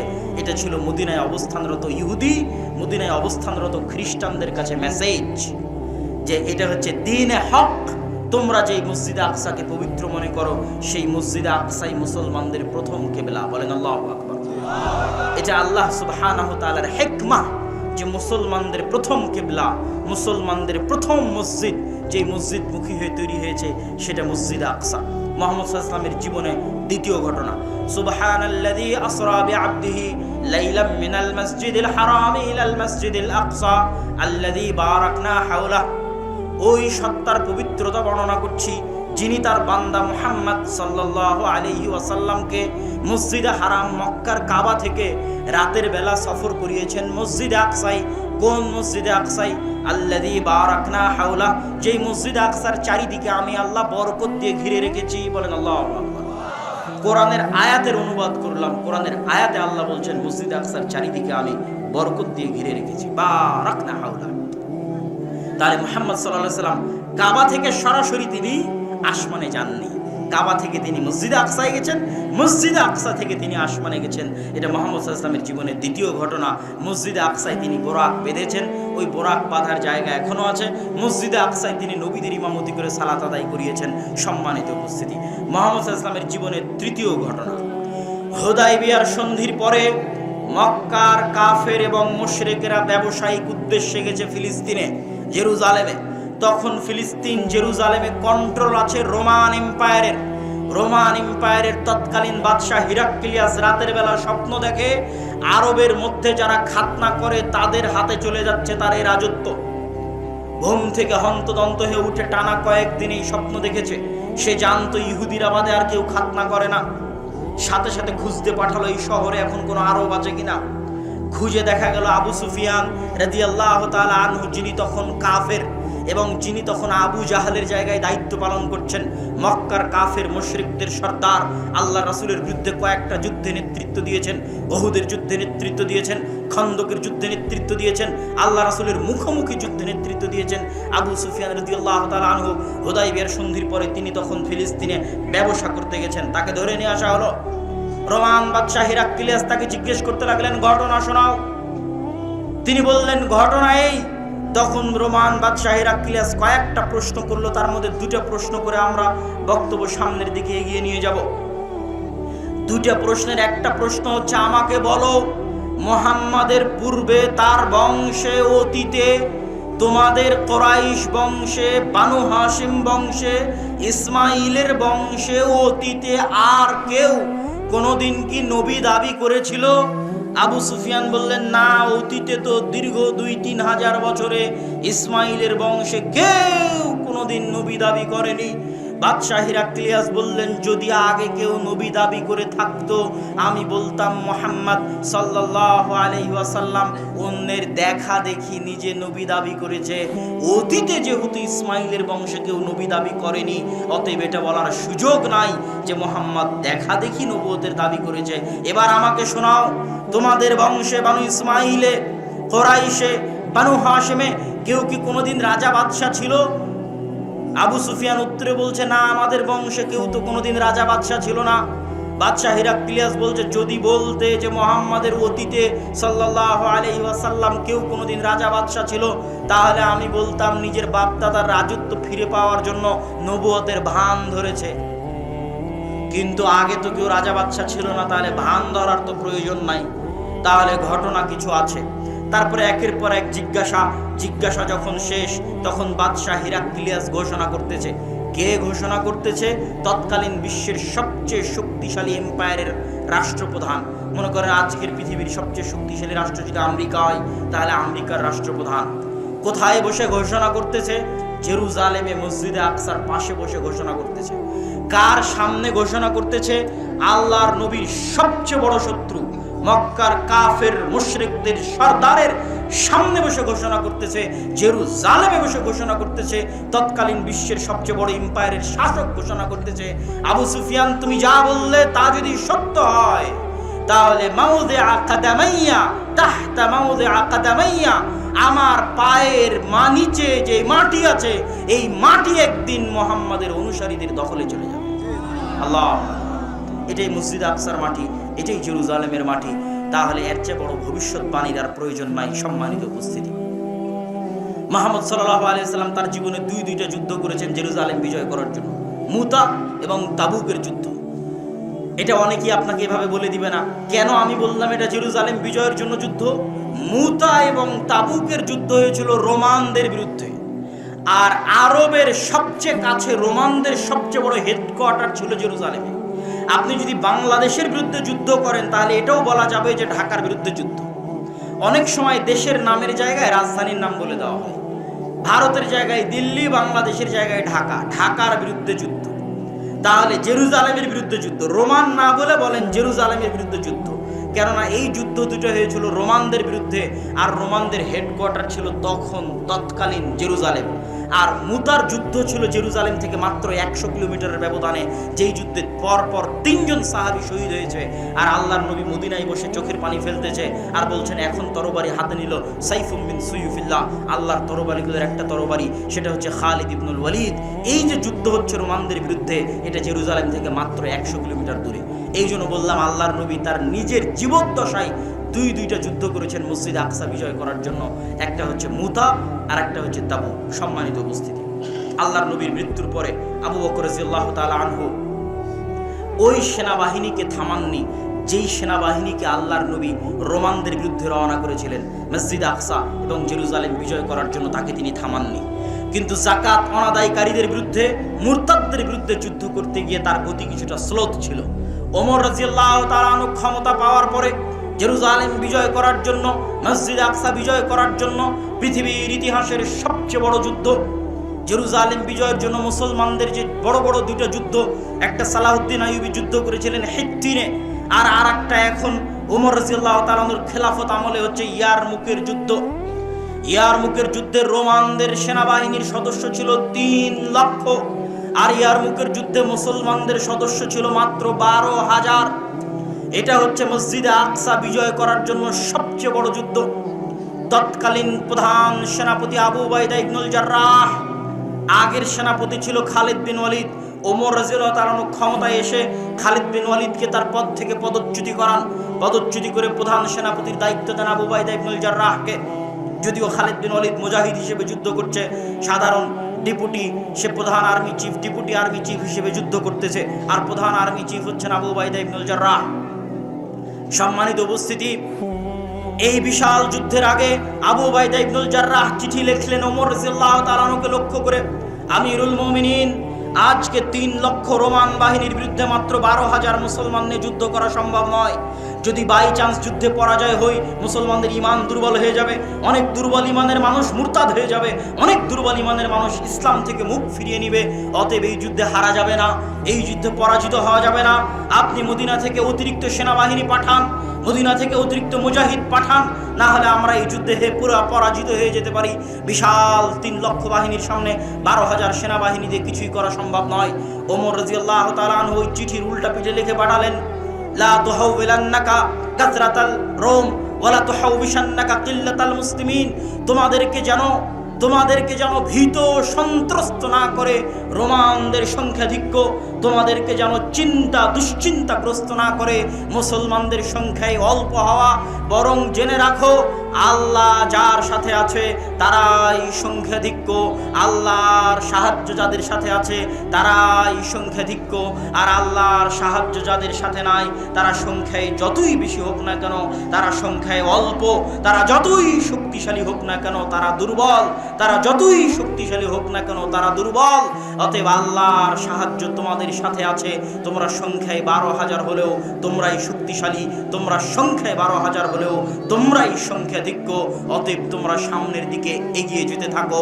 ওমর রাদিয়াল্লাহু তাআলা আনহু অতিরিক্ত কোনো মুজাহিদ, অতিরিক্ত কোনো সেনাবাহিনী না পাঠিয়ে চিঠির উল্টা পিঠে আদেশ দিয়ে পাঠালেন। সম্মানিত উপস্থিতি, আবু উবাইদা ইবনুল জাররাহ এই চিঠি হাতে পেয়ে চিন্তাগ্রস্ত হয়ে গেলেন। 12,000 সেনাবাহিনী নিয়ে কিভাবে 3 লক্ষ সেনাবাহিনীর বিরুদ্ধে যুদ্ধ করবেন? চিন্তাগ্রস্ত হয়ে যাওয়ার পরে তিনি খালিদ বিন ওয়ালিদের সাথে পরামর্শ করছেন। খালিদ বিন ওয়ালিদ পরামর্শ দাও, আমিরুল মুমিনিন খলিফাতুল মুসলিমিন কাউকে পাঠাননি, আমরা 12,000 মানুষ কেমনে 3 লক্ষের বিরুদ্ধে যুদ্ধ করব? খালিদ বিন ওয়ালিদ বললেন, আবু উবাইদা ইবনুল জাররাহ, আপনি যদি কিছু মনে না করেন আমি একটা কথা বলি, আমার কথা আপনি রাখবেন। আবু উবাইদা ইবনুল জাররাহ বললেন, বলো খালিদ। খালিদ বিন ওয়ালিদ, বলো কি কথা? খালিদ বিন ওয়ালিদ বললেন, যেহেতু আমিরুল মুমিনিন কোনো সাহায্য পাঠায়নি, আজকের ইয়ারমুক আমাকে দিয়ে দেন। আপনি যদিও কাগজে কলমে প্রধান সেনাপতি, কিন্তু আজকে ইয়ারমুকের যুদ্ধে আমি খালিদ বিন ওয়ালিদ প্রধান সেনাপতির দায়িত্ব পালন করব। আমার এই কথাটুকু যদি আপনি রাখেন তাহলে আমাকে প্রধান সেনাপতির দায়িত্ব দিয়ে দেন। আবু উবাইদা ইবনুল জাররাহ বললেন, ঠিক আছে, কোনো সমস্যা নাই, খালিদ তুমি প্রধান সেনাপতির দায়িত্ব পালন করো। ইয়ারমুকে 6 দিন যুদ্ধ হয়েছে, 6 দিন, 6 দিন যুদ্ধ করার পরে আল্লাহ সুবহানাহু ওয়া তাআলা মুসলমানদের বিজয় দিলেন। মুসলমানেরা 4টা দলে ভাগ হয়ে গেল, প্রত্যেকটা দলের প্রধান ছিল একজন সাহাবী। 4টা দলে ভাগ হয়ে গিয়ে এবার আজকের ফিলিস্তিনের যত শহরের নাম শুনেন, যেই গাজার নাম শুনছেন, ইয়ারমুকের যুদ্ধের পরের দিনই গাজা শহর বিজয় হয়েছে। ইয়ারমুকের যুদ্ধের পরে মুসলমানেরা 4টা দলে ভাগ হয়ে মসজিদে আকসাকে কেন্দ্র বানিয়ে, জেরুজালেমকে কেন্দ্র বানিয়ে 4 দিক থেকে ঘিরে নিতে লাগলো জেরুজালেমকে। 4 দিক থেকে জেরুজালেমকে ঘিরতে থাকলো। গাজা, হাইফা, তেল আবিব, পশ্চিম তীর, হেবরন, আল খালিল, ফিলিস্তিনের যত শহর আছে সব শহর বিজয় করতে করতে করতে করতে একদম জেরুজালেম চারিদিক থেকে ঘিরে নিল। ওই দিন জেরুজালেমের পাশে 4,000 সাহাবী ছিলেন। 1 মাস জেরুজালেম ঘিরে রাখা হলো। পাদ্রী চাবি হস্তান্তর করবে না যতক্ষণ না আমিরুল মুমিনিন খলিফাতুল মুসলিমিন না আসবে। চিঠি লিখে পাঠানো হলো। আবু উবাইদা ইবনুল জাররাহ চিঠি লিখে পাঠালেন। ওমর ইবনুল খাত্তাব বলছেন, আমি আসছি, জেরুজালেমের চাবি ওমরের হাতে হস্তান্তর করা হবে। ওমর রাদিয়াল্লাহু তাআলা আনহুর ওই ঐতিহাসিক ঘটনা, যখন তিনি মদিনা থেকে ফিলিস্তিন গেছিলেন একজন মাত্র খাদেম সাথী করে নিয়ে, এবং খাদেমের সাথে পালাক্রমে, কখনো তিনি উটের পিঠে আর কখনো খাদেম উটের পিঠে, এই মর্মে পালাক্রমের শর্তে যেই ঘটনা আপনাদের জানা আছে, এই ঘটনা সেই ঘটনা যেটা জেরুজালেম বিজয়ের ঘটনা। ওমর রাদিয়াল্লাহু তাআলা আনহু মদিনা থেকে রওনা হলেন একজন খাদেম সাথে করে নিয়ে, কখনো খাদেম উটের পিঠে, কখনো ওমর রাদিয়াল্লাহু তাআলা উটের পিঠে যখন জেরুজালেমের গেটে ওমর রাদিয়াল্লাহু তাআলা প্রবেশ করছে, 4000 সাহাবী সহ বিশাল মুসলমানদের বাহিনী অপেক্ষা করছে, হাজার হাজার পাদ্রী অপেক্ষা করছে, আজ খলিফাতুল মুসলিমিন আসবে, আমিরুল মুমিনিন আসবে। কিন্তু তারা দেখছে খলিফাতুল মুসলিমিন রশি ধরে টানছে আর খাদেম উটের পিঠে বসে আছে। আবু উবাইদা ইবনুল জাররাহ হন্তদন্ত হয়ে ছুটে আসলেন ওমর রাদিয়াল্লাহু তাআলা আনহুর কাছে। ওমর রাদিয়াল্লাহু তাআলা আনহুকে এসে বলছেন, ইয়া আমিরুল মুমিনিন ইন্নার রোমান ইয়ানজুরু ইলাইনা নাজরাতা কিল্লাহ। আমিরুল মুমিনিন, আপনি করেছেন কি? আমিরুল মুমিনিন, আজকে হাজার হাজার পাদ্রী অপেক্ষায় আছে আপনাকে দেখার জন্য। আজ আমরা 1 মাস থেকে এখানে অপেক্ষায় আছি আপনার আগমনে। আপনি রশি ধরে টানছেন, খাদেমকে উটের পিঠে বসিয়ে রেখেছেন, গায়ে জীর্ণ শীর্ণ কাপড়। রোমানরা কি মনে করবে? রোমানরা হাসি ঠাট্টা করবে, রোমানরা মজাক করবে, রোমানরা আমাদেরকে ছোট চোখে দেখবে। ওমর ইবনুল খাত্তাব কঠিন একটা ধমক দিলেন, আবু উবাইদা তুমি না বলে অন্য কেউ বললে আমি কষ্ট পেতাম না, তুমি বলাই কষ্ট পাচ্ছি। শোনা আবু উবাইদা, আজ থেকে 30 বছর আগে ওমরের নাম কেউ চিনত না। আজ থেকে 30 বছর আগে আমরা জাহিলি কুন্না কওমানা জিল্লা, আমরা কোথায় জাহিলি যুগে না আমাদের নাম ছিল, গন্ধ ছিল, না টাকা ছিল, না পয়সা ছিল, না ক্ষমতা ছিল। আজকে যদি আপনি মনে করেন বাংলাদেশের কোনো বগুড়ার সোনাতলার কোনো একটা অঞ্চলের একজন কৃষক তার ইমানের কারণে, তার তাকওয়ার কারণে, তার পরহেজগারিতার কারণে লুঙ্গি মাথায় মাথল দিয়ে যদি জেরুজালেম বিজয় করতে যায়, আর সেখানে যদি সে বিশ্বের সবচেয়ে বড় এম্পায়ারের বিরুদ্ধে বিজয় অর্জন করে, তো এরকমই 30 বছর আগে না ওমরকে কেউ চিনত। ওমর রাদিয়াল্লাহু তাআলা বলেন, আমরা ছিলাম কুন্না কওমানা দিল্লাহ, কোথায় মক্কার অন্ধকার জাহিলিয়াতের যুগ, আমাদের কেউ চিনত না। আজ আমি ওমর কোন জেরুজালেম বিজয় করতে এসেছি তোমরা জানো? এই জেরুজালেমের এই মসজিদে আকসাই এই মারিয়াম আলাইহিস সালাতু ওয়াস সালাম থাকতেন, এই জেরুজালেমে ঈসা আলাইহিস সালাতু ওয়াস সালামের জন্ম হয়েছে, এই জেরুজালেমে ইয়াহিয়া জাকারিয়াকে হত্যা করা হয়েছে, এই জেরুজালেম বিজয় করতে এসে মুসা আলাইহিস সালাম পারেননি, এই জেরুজালেম বিজয় করতে আল্লাহ সূর্য থামিয়ে দিয়েছেন ইউশা বিন নূনের জন্য, এই জেরুজালেম বিজয় করেছে দাউদ, এই জেরুজালেম বিজয় করেছে, এই জেরুজালেমে পৃথিবীর সবচেয়ে বড় সাম্রাজ্য প্রতিষ্ঠা করেছে সুলাইমান আলাইহিস সালাতু ওয়াস সালাম। এত বড় বিশাল সাম্রাজ্য, পৃথিবীর 90% মানুষের বিশ্বাসে সবচেয়ে পবিত্র জায়গা, সেই পবিত্র জায়গা আজ ওমর বিজয় করতে আসতে 30 বছর আগে ওমরের নাম কেউ জানতো না। এই যে আল্লাহ আজকে আমাকে এখানে পৌঁছে দিয়েছেন, আ'আজ্জানাল্লাহু বিল ইসলাম, আল্লাহ আমাদের এই ইজ্জত, এই সম্মান, এই ক্ষমতা না চাকচিক্য দিয়ে, না টাকা পয়সা দিয়ে, না রাজনীতি দিয়ে, না কূটনীতি দিয়ে, আল্লাহ আমাদেরকে এই ক্ষমতা, এই সম্মান দিয়েছেন ইসলাম অনুসরণের কারণে, তাকওয়া এবং পরহেজগারিতার কারণে, আল্লাহর কিতাব এবং আল্লাহর নবীর সুন্নাত অনুসরণের কারণে। সম্মানিত উপস্থিতি, আরো লম্বা ঘটনা আছে, কিন্তু সারমর্ম কি, শিখার কি? এই যে পুরো বানু ইসরায়েলের লম্বা ঘটনা শুনলেন, জেরুজালেম কেন্দ্রিক ইতিহাস শুনলেন, শিক্ষা এটাই যে আমরা গজবের মধ্যে আছি, আযাবের মধ্যে আছি। যেদিন ঈমান ফিরে আসবে, তাকওয়া ফিরে আসবে, পরহেজগারিতা ফিরে আসবে, যারাই ঈমান নিয়ে, তাকওয়া নিয়ে, পরহেজগারিতা নিয়ে সামনে এগিয়ে যাবে, আল্লাহ যেমন ইউশা বিন নূনের জন্য সূর্য থামিয়ে দিয়েছিলেন, 313 জনকে আল্লাহ যেমন বিজয় দিয়েছিলেন, ঠিক তেমনি মুসলমানদের হাতেও বিজয় হবে। সুলতান সালাহুদ্দিন আইয়ুবী তিনিও অল্প সংখ্যক মানুষ নিয়ে জেরুজালেম বিজয় করেছেন, ফিলিস্তিন বিজয় করেছেন, কিন্তু ঈমান থাকা লাগবে, তাকওয়া লাগবে, পরহেজগারিতা লাগবে। জেরুজালেম মিছিল দিয়েও বিজয় করা সম্ভব নয়, এবং ওই রকম মা লাগবে, ওই রকম বোন লাগবে যারা এরকম সুলতান সালাহুদ্দিন আইয়ুবী জন্ম দিতে পারে, তারিক বিন জিয়াদ জন্ম দিতে পারে। কেননা বেহায়াপনা, বেলেল্লাপনা যখন সমাজে ছড়িয়ে পড়ে, বেপর্দা যখন সমাজে ছড়িয়ে পড়ে, তখন সেখানে পুরুষ জন্ম নিতে পারে না। মানে মায়ের বেটা সালাহুদ্দিন আইয়ুবী জন্ম নিতে পারে না, যা জন্ম নেবে সব নামে পুরুষ, কামে সব মহিলা। কথা বুঝতে পেরেছেন? সমাজে বেহায়াপনা, বেলেল্লাপনা থাকলে এটাই সমাজের রেজাল্ট। সম্মানিত উপস্থিতি, এই দীর্ঘ ইতিহাস থেকে আল্লাহ সুবহানাহু ওয়া তাআলা উম্মতে মুহাম্মাদীকে শিক্ষা নেওয়ার তৌফিক দান করুক, আল্লাহুম্মা আমিন। বক্তব্যের শুরুতে বলেছিলাম আমাদের আজকের এই অনুষ্ঠানটা দেশব্যাপী আল জামিয়া সালাফিয়ার অধীনে মসজিদ ভিত্তিক দ্বীন শিক্ষা পরিচালনার লক্ষ্যে আদ-দাওয়া ইলাল্লাহর যে মহৎ উদ্যোগ, সেই মহৎ উদ্যোগকে সামনে রেখে এই অনুষ্ঠানটি আয়োজন করা হয়েছে। এবং আমরা ইতিমধ্যে বাংলাদেশের 4টি জেলার 126টি মসজিদ সফর করেছি, 250-এর অধিক মসজিদে আমরা বক্তব্য উদ্বোধন করেছি। এবং সালাফি কনফারেন্স রাজশাহীর পরে, তথা 23-24 নভেম্বর রাজশাহী সালাফি কনফারেন্সের পরে আমাদের এই সফর পুনরায় শুরু হবে, এবং বাংলাদেশের বাকি জেলাগুলোতেও আমরা যাব, এবং সেখানে মসজিদ ভিত্তিক মক্তব চালু করার জন্য, দ্বীন শিক্ষা ব্যবস্থা করার জন্য আমরা মানুষদের মধ্যে সচেতনতা তৈরি করতে চাই। আমি আমার দীর্ঘ সফরে ইউরোপ, সৌদি এবং ভারতের দীর্ঘ সফরে মুসলমানদের দূরবীন দিয়ে দেখেছি, এবং আপনাদেরকে বললাম যে মুসলমানদের চরিত্র 200-250 বছরে নষ্ট হয়েছে। যেমন বানু ইসরায়েলের চরিত্র ফেরাউনের গোলামিতে নষ্ট হয়ে গেছিল, আমাদের চরিত্র এই 70 বছরে এখনো ঠিক হয়নি। তথা 1946-45 পরে এই 70 বছরে এখনও চরিত্র ঠিক হয়নি, আরও সময় লাগতে পারে চরিত্র ঠিক হতে। কিন্তু ওই রকম উঁচু হিম্মত, স্বাধীন চেতা মনোভাব নিয়ে যারা, তাকওয়া পরহেজগারিতা নিয়ে যারা সামনে এগিয়ে আসবে, তাদের জন্য বিজয় হবে। কিন্তু আমাদের এই অধপতনের আর একটা বড় কারণ হচ্ছে শিক্ষা না থাকা। আজকে যাদের হাতে, মুসলমানদের যাদের হাতে টাকা আছে, সেই দুবাইকে দেখেন পর্যটন আর বিনোদন নিয়ে ব্যস্ত। মুসলমানদের সন্তানের শিক্ষার জন্য বড় কোনো ইনভেস্ট নাই। সে যত বড়ই বুর্জ খলিফা বানাক না কেন, বুর্জ খলিফা বানানোর মতো ইঞ্জিনিয়ার এখনও সে জন্ম দিতে পারেনি। ওই চায়না, আমেরিকা থেকে ভাড়া করে নিয়ে আসা কোম্পানি, যত চুক্তি হয়, এই আরব বিশ্বের যতগুলো ধনী রাষ্ট্র আছে, এদের বেশিরভাগ চুক্তিগুলো থাকে ওই সমস্ত আমেরিকান এবং যে কোম্পানিগুলো আছে, চাইনিজ কোম্পানি, তাদের কাছে। তথা তারা শিক্ষায় পিছিয়ে আছে তাদের চাইতে 500 বছর। ইউরোপ এবং আমেরিকার চাইতে আমরা তো দরিদ্র দেশ, তৃতীয় বিশ্বের কান্ট্রি, যারা মুসলমানদের ধনী দেশ, তারাও 500 বছর পিছিয়ে আছে। আর আমাদের দেশের রাষ্ট্রের কথা যদি বলেন, সরকারের হাতে টাকা থাকলে রাস্তাঘাট তৈরি করে, ব্রিজ কালভার্ট তৈরি করে, শিক্ষার জন্য কোনো বিনিয়োগ নাই সরকারের। যে শিক্ষার জন্য কিছু করলো, জ্ঞান গবেষণার জন্য কিছু করলো, আমাকে আপনাকে পড়ানোর জন্য কিছু করলো, আমাকে আপনাকে কিছু শেখানোর জন্য কিছু করলো, এরকম কোনো বড় প্রজেক্ট আপনি পাবেন না। কেননা আমরা যদি নাও পড়ি তবুও বিদেশে লেবারি করে টাকা পাবো, এটাতেই সরকারের চলবে, এটাতেই সরকারের দিন পার হবে রেমিটেন্স দিয়ে। সুতরাং আমরা পৃথিবীতে লেবার হিসেবেই থাকবো, এতে সরকারের কোনো আপত্তি নাই। এরকম অশিক্ষিত লেবার শ্রেণী তথা তাদেরকে গরু ছাগলের মতো হত্যা করা যায়। আজ মুসলমানদেরকে গরু ছাগলের মতো হত্যা করা কেন সম্ভব হচ্ছে? তার আরও একটা বড় কারণ, তাকওয়া পরহেজগারিতা, ঈমান তো নাই। আর একটা বড় কারণ হচ্ছে আমরা শিক্ষায় তাদের চেয়ে পিছিয়ে। এই জন্য আমাদেরকে গরু ছাগলের মতো তারা হত্যা করতে পারছে। মায়ানমারে দেখেন, রোহিঙ্গাদেরকে পশু পাখিও মনে করে না যখন তাদের বুকে গুলি চালায়। কেন? তাদের মধ্যে তাকওয়া পরহেজগারিতা, ঈমানের তো প্রশ্ন আছেই, শিক্ষা নাই।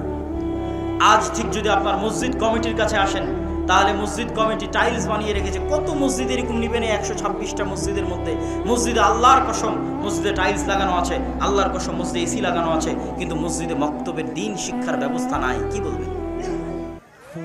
তখন আমি বক্তব্যে বলেছি যে আপনার এই মসজিদ যদি আপনি স্বর্ণ দিয়ে বানিয়ে দেন, আর এই মসজিদের আশেপাশে তো সব জুয়াখোর আর মদ করে ভরা, মসজিদ বানিয়ে দিলেন স্বর্ণ দিয়ে, আশেপাশে সব মুসলিম যুবক সন্তানেরা জুয়া, মোবাইলের জুয়া, বাইরের জুয়া, নেশা, বিড়ি, সিগারেট এগুলো নিয়ে ব্যস্ত। তো মসজিদে সালাত আদায় করতে আসবে কে? আপনার এই মসজিদ থেকে তো আগে দিন শিক্ষার ব্যবস্থা করতে হবে। তাহলে এসি টাইলস না থাকলেও খোলা মাঠে মানুষ সালাত আদায় করবে, ঈমান থাকলে খোলা মাঠে সালাত আদায় করবে। সম্মানিত উপস্থিতি, এই দুঃখ এবং এই কষ্ট নিয়ে আমরা দাওয়াতি কাজ করছি। আপনারা আজকে যে যেখান থেকে এসেছেন ফিরে গিয়ে, কেননা মনে রাখবেন, মাদ্রাসা দিয়ে আমরা 2% আপনার সন্তানের, সারা পৃথিবীর মানুষের, মুসলমানের, বাংলাদেশের মুসলমানের, 18 কোটি মুসলমানের 2% ছেলে মেয়েকে আমরা পড়াতে পারি মাদ্রাসায়। কেননা যাই 2%, আর বাকি 98% যায় স্কুলে। তাদেরকে দিন শেখানোর একটাই মাধ্যম, যদি মসজিদে দিন শিক্ষার ব্যবস্থা থাকে। এই লক্ষ্য উদ্দেশ্য নিয়ে আল জামিয়া সালাফির দাওয়া বিভাগ আর দাওয়া ইলাল্লাহ কাজ করছে। তার অধীনে আজকে এখানে দাওয়া ইসলামী সেন্টার উদ্বোধন হলো। তার এই যুবক ভাইদের অধীনে আজকে এখানে প্রোগ্রামের আয়োজন হয়েছে। এবং আপনাদের এই চরেও আমরা কিছু মক্তব আগে থেকে, প্রায় 2 বছর আগে থেকে আমরা 100টা মক্তব পরিচালনা করে আসি। তার মধ্যে কিছু এই অঞ্চলের চরে আছে, বগুড়াতে, কিছু গাইবান্ধার চরে আছে বেশিরভাগগুলো। আর নতুন করে আবার আমাদের এই সফরের মাধ্যমে চালু হচ্ছে। এই প্রত্যেকটা মসজিদে আমরা অর্থনৈতিক সহযোগিতাও পাঠানোর চেষ্টা করে থাকি। আমাদের যে সিলেবাসের বই পুস্তকগুলো আছে সেগুলো ফ্রি বিতরণের চেষ্টা করে থাকি। এই লক্ষ্য এবং উদ্দেশ্য নিয়ে আপনাদেরকে দানের হাত প্রশস্ত করার জন্য এই মসজিদ, এই সম্মেলন কমিটি যারা আয়োজন করেছে, স্বেচ্ছাসেবক ভাই যারা এখানে উপস্থিত হয়েছে, তাদের সকলকেই আমি প্যান্ডেলের মধ্যে যাওয়ার জন্য আহ্বান জানাবো। আপনাদের এই দানের অর্থ আপনাদের অত্র অঞ্চলের দিন শিক্ষার জন্য, অত্র অঞ্চলের মসজিদে কোরআন শিক্ষা, দিন শিক্ষার ব্যবস্থা চালু করার জন্য ব্যয় হবে। এই নেকির আশায় আপনারা সকলেই উক্ত দানে অংশগ্রহণ করার চেষ্টা করবেন। স্বেচ্ছাসেবকেরা আছে কিনা আমি জানি না, সংখ্যা অনেক অল্প মনে হচ্ছে তো। এবং যারা স্টেজে আছেন তারাও এই বৈঠকি দানে অংশগ্রহণ করার চেষ্টা করেন। আল্লাহ সুবহানাহু ওয়া তাআলা আমাদের উদ্যোগকে কবুল করুক, বলেন আল্লাহুম্মা আমিন। আল জামিয়া সালাফিয়ায় আগামী 23 ও 24 নভেম্বর সালাফি কনফারেন্স আছে। এখান থেকে ভাইয়েরা যাবে। আপনাদের প্যান্ডেলের মধ্যেই সালাফি কনফারেন্সের ব্যানার দেখতে পাচ্ছেন। আপনাদের সেখানে দাওয়াত রইল, আল্লাহ কবুল করুক, যাওয়ার চেষ্টা করবেন, বলেন ইনশাআল্লাহ। সম্মানিত উপস্থিতি, আমি আমার বক্তব্যের শেষে এসে আল্লাহর কাছে দোয়া করতে চাই। হে আল্লাহ, আপনি আসমান এবং জমিনের মালিক, আপনি আরশের মালিক, আপনি দেখছেন, আপনি সবই জানেন। আজ ফিলিস্তিনের মুসলমানেরা, ফিলিস্তিনের মা এবং বোনেরা কি কষ্টে, কি দুঃখে দিনাতিপাত করছে তা আপনি দেখছেন, তা আপনি জানেন। আপনি আপনার দয়া এবং রহমত দিয়ে তাদেরকে উদ্ধার করুন বলে আল্লাহুম্মা আমিন। হে আল্লাহ, আপনি আপনার শক্তি, আপনার ক্ষমতা, আপনি আপনার শক্তি, আপনি আপনার ক্ষমতা, যারা আপনার দ্বীনকে, যারা আপনার নবীকে অপমান করে, যারা আপনার দ্বীনের শত্রুতা করে, আপনার নবীর সাথে শত্রুতা করে, তাদের বিরুদ্ধে প্রদর্শন করুন আল্লাহুম্মা আমিন। হে আল্লাহ, আপনি আপনার শক্তি, আপনি আপনার ক্ষমতা তাদের বিরুদ্ধে প্রদর্শন করুন যারা আপনার দ্বীন, আপনার নবী, আপনার দ্বীনের শত্রুতা করে এবং আপনার নবীর দ্বীনকে ধ্বংস করার চেষ্টা করে, তাদের বিরুদ্ধে প্রদর্শন করুন আল্লাহুম্মা আমিন। হে আল্লাহ, আপনি সারা বিশ্বে যেখানে যত মুসলমান নির্যাতিত আছে, কষ্টে আছে, তাদের জন্য সুলতানান নাসিরা, উদ্ধারকারী, সাহায্যকারী, শক্তিশালী বাদশা পাঠিয়ে দিন বলে আল্লাহুম্মা আমিন। হে আল্লাহ, আপনি মুসলমানদের জন্য সুলতান সালাহুদ্দিন আইয়ুবী, ওমর ইবনুল খাত্তাব, তারিক বিন জিয়াদের মতো শক্তিশালী শাসক, শক্তিশালী আমির, শক্তিশালী নেতা পাঠিয়ে দিন, যার অধীনে মুসলমানেরা জিহাদ করে তাদের এই কষ্ট, তাদের এই দুঃখ থেকে বের হয়ে আসতে পারবে, সেরকম শাসক আপনি দান করুন আল্লাহুম্মা আমিন। হে আল্লাহ, ফিলিস্তিনে যে সমস্ত মুসলমানেরা মারা যাচ্ছে তাদেরকে আপনি শহীদ হিসেবে কবুল করুন আল্লাহুম্মা আমিন। হে আল্লাহ, আমরা আজকে যারা এখানে উপস্থিত হয়েছি তাদেরকে আপনি আপনার দ্বীনের উপরে মৃত্যু পর্যন্ত টিকে থাকার তৌফিক দান করুন আল্লাহুম্মা আমিন। মহিলা প্যান্ডেলে মা এবং বোনদেরকে অনুরোধ করব, আপনারা উক্ত বৈঠকি দানে অংশগ্রহণ না করে বিদায় নেবেন না। অবশ্যই আপনারা চেষ্টা করবেন উক্ত বৈঠকি দানে অংশগ্রহণ করতে। আল জামিয়া সালাফিয়া সারা দেশব্যাপী শিক্ষা কেন্দ্রিক, মসজিদ কেন্দ্রিক আমরা কাজ করি। জামিয়া সালাফিয়া রূপগঞ্জ, নারায়ণগঞ্জ প্রায় 60 বিঘা জমির উপর, জামিয়া সালাফিয়া ডাঙ্গিপাড়া পাবা রাজশাহী প্রায় 30 বিঘা জমির উপর, এবং জামিয়া সালাফিয়া ডাঙ্গিপাড়া পাবা রাজশাহীতে বিদেশি শিক্ষক এবং বিদেশি ছাত্র অবস্থান করে। প্রায় বাংলাদেশের বিশ্ববিদ্যালয়গুলোতে যেই লেভেলের বেতন আছে, জামিয়া সালাফিয়া ডাঙ্গিপাড়া পাবা রাজশাহীতে বিদেশি শিক্ষকদের সেই লেভেলের বেতন আছে। এবং সৌদি আরব থেকেও কিছুদিন পূর্বে মেহমান এসেছিল, যারা 10 দিনব্যাপী ছাত্রদের দার্স দিয়েছে, এবং মদিনা ইসলামী বিশ্ববিদ্যালয় থেকে মেহমানদের আসা অব্যাহত থাকবে এবং তারা আপনাদের সন্তানকে জামিয়া সালাফিয়া ডাঙ্গিপাড়াতে দার্স দিবে। আমরা এটাকে মার্কাজি দারুল উলুম, মার্কাজুল ইলম বানাতে চাই এবং তারই অধীনে সারা দেশব্যাপী মসজিদ ভিত্তিক দ্বীন শিক্ষা কার্যক্রমের আমরা উদ্যোগ নিয়েছি। আল্লাহ সব কিছুকে কবুল করুক আল্লাহুম্মা আমিন। যারা আজকের এই বক্তব্যটা লিখিত আকারে পড়তে চান, এই মাসেরই যদি মাসিক আল ইতিসাম থাকে, নভেম্বরের মাসিক আল ইতিসাম আজকে আছে কিনা, নিয়মিত পুরো জেরুজালেমের ইতিহাস লিখিত আকারে যাচ্ছে।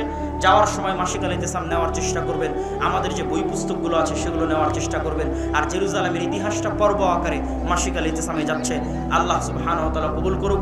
সম্মানিত উপস্থিতি, আমি আমার বক্তব্য এই বলে শেষ করছি। سبحانك اللهم وبحمدك أشهد أن لا إله إلا أنت أستغفرك وأتوب إليك وآخر دعوانا عن الحمد لله رب العالمين. السلام عليكم ورحمة الله وبركاته.